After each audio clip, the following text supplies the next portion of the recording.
आपका काम करूंगा, आप मेरा काम करें, मैं आपका काम करूंगा। स्वामी जी कहते हैं, आप मेरा काम करिए, मैं आपका काम करूंगा। हमारा काम क्या है? हम अधिदैविक, अधिभौतिक और आध्यात्मिक तापों से उपरम हो जाएं। हमारा काम क्या है? हम कर्मन के, अज्ञान के और जड़ चेतन की ग्रंथि में बंधे हुए हैं, इनसे उपरम हो जाएं।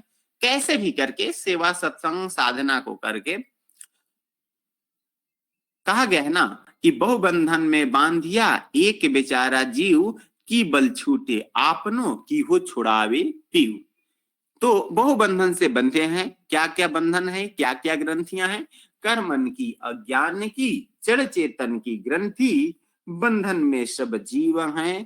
तीन प्रकार की ग्रंथि, तीन प्रकार की ग्रंथि है, कर्म की, अज्ञान की और जड़ चेतन की। तो इन ग्रंथियों से उपरम होने का क्या उपाय है? तीनों ग्रंथि निवृत्ति की सदगुरु शरण उपाय, सहज योग तत्व ज्ञान है, सेवा धर्म सहाय। मतलब इन ग्रंथियों से उपरम होना है तो क्या करना होगा? सेवा, सेवा करना होगा। इसीलिए तो कहा जाता है कि गुरु सेवा धर्म बड़ भाई, जासे मुक्ति भक्ति गति पाई, जासे मुक्ति भक्ति गति पाई। गुरु आदेश राघव अंतर, तर्क वितर्क मिटाई, तर्क वितर्क मिटाई। गुरु की सेवा सबसे बड़ी सेवा है और उसे हमें पालन करना चाहिए। गुरु के आदेश को अपने हृदय में धारण करना चाहिए, तर्क वितर्क मिटा करके। तो क्या होता है?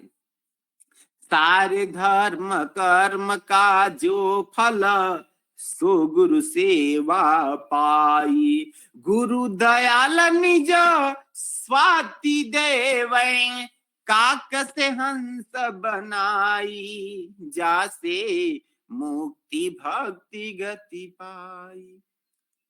जो सारे धर्म का, कर्म का फल होता है, वह कहाँ मिल जाता है? गुरु की सेवा में। और गुरु तो दयालु हैं, अपनी स्वाति दे देते हैं, हमें काग से हंस बना देते हैं। जिस प्रकार भृंगी अपनी स्वाति को देकर के सामान्य कीड़े को भी भृंगी रूप में बना लेती है, वैसे ही सदगुरु अपनी स्वाति देकर के हमें काग से हंस बना लेते हैं।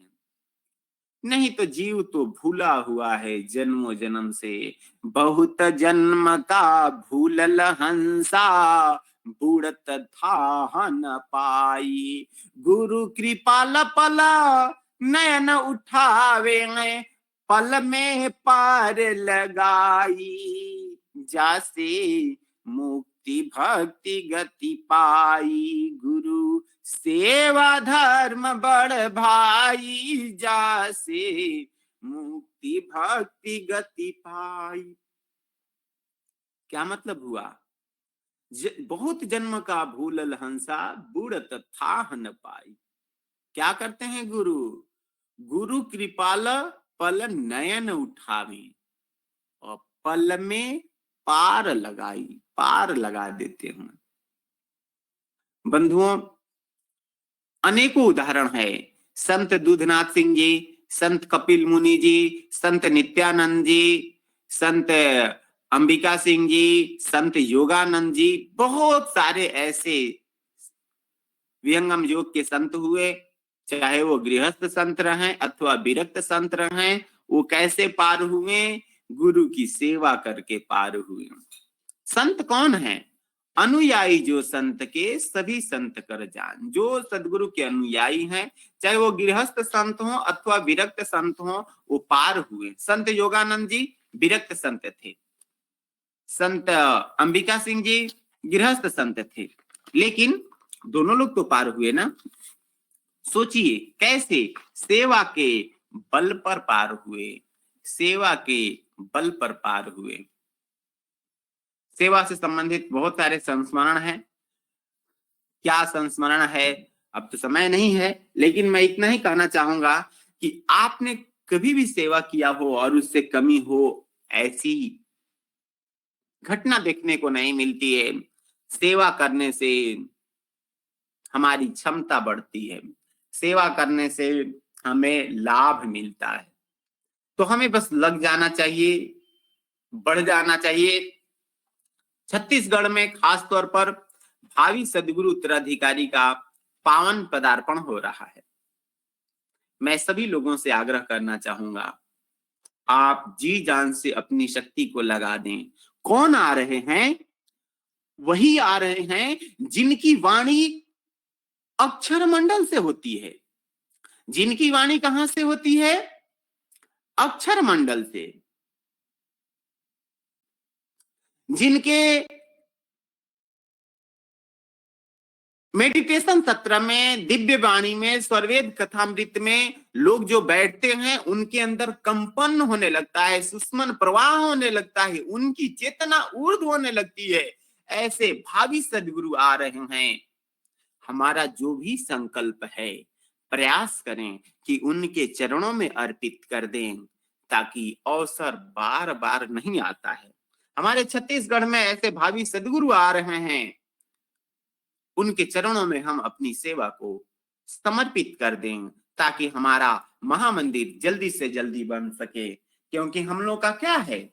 हम सबका संकल्प महान, हम सबका संकल्प महान, स्वर वेद महामंदिर निर्माण। मंदिर के भीति में अनुभव सदगुरु का वो कराता है। एक एक दोहा स्वर वेद में चमत्कार भर आया है। समझिए कि दोहे को दीवालों में अंकित किया गया है, अंकित किया गया है। चारों तरफ से स्वरवेद के सिद्धांत हैं, स्वरवेद के सिद्धांत हैं। विश्व के कोने कोने से जब दर्शन करने आएंगे, देख नजारा महामंदिर का फूले नहीं समाएंगे। गूंजेगा जब गुरु का गान, गूंजेगा गुरु का गुणगान। स्वरवेद महामंदिर निर्माण, भूमंडल फैलेगा ज्ञान। स्वरवेद महामंदिर निर्माण। सदगुरु का यह तीरथ है जो भक्ति भाव से आएगा। ब्रह्म ज्ञान के भेद को पाकर जीवन धन्य बनाएगा। बैठ यहाँ करके जब ध्यान,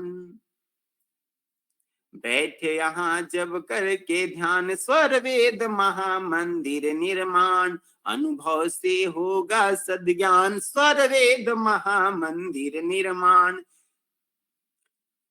कितना अद्भुत है, कितना अद्भुत है स्वरवेद महामंदिर धाम। इस अवसर से न चुके, हमेशा बार बार याद रखें कि स्वामी जी आह्वान कर रहे हैं कि गंगा बह रही है, नहा लीजिए। तो ऐसी बहती गंगा में हमें गोता लगाना है, क्योंकि ये अवसर दोबारा नहीं आने वाला है। सदगुरु सेवा लेते हैं आपकी समस्याओं को हरने के लिए और आपको बहुत कुछ देने के लिए, बहुत कुछ देने के लिए। सेवा का क्या फल होता है आप सभी लोग जानते हैं कि सेव्य भाव सेवक रहे, उतरे भवनिधि पार। अन्य भरम संसार में सूझे वार न पार। जिनके अंदर सेवा का भाव रहता है वो भवसागर से ही पार हो जाते हैं, वो भवसागर से पार हो जाते हैं। क्योंकि बंधुओं, उनको सद्गुरु सत्ता सब कुछ दे देते हैं, कुछ भी अलभ्य नहीं होता। सेवा जित उत्तीर्ण को विश्व अलभ्य न होए, मुक्ति ताहि पीछे फिरे, सद्गुरु सेवक सोए। तो मैं आप सबसे करवत हाथ जोड़ करके प्रार्थना करना चाहूंगा, वंदना करना चाहूंगा कि यह अवसर दोबारा फिर कभी नहीं आएगा, कभी नहीं आएगा। तो ये सदगुरु के नाथ पुत्रों, जग जाएं और सदगुरु के कार्यों में लग जाएं। आप सबको बारंबार प्रणाम कर रहा हूं, आप सबको नमन कर रहा हूं, आप सबकी सेवा भावना को नमन कर रहा हूं। इसी के साथ अपनी वाणी को विराम दे रहा हूं। बोलिए सदगुरुदेव भगवान ने की जय। जय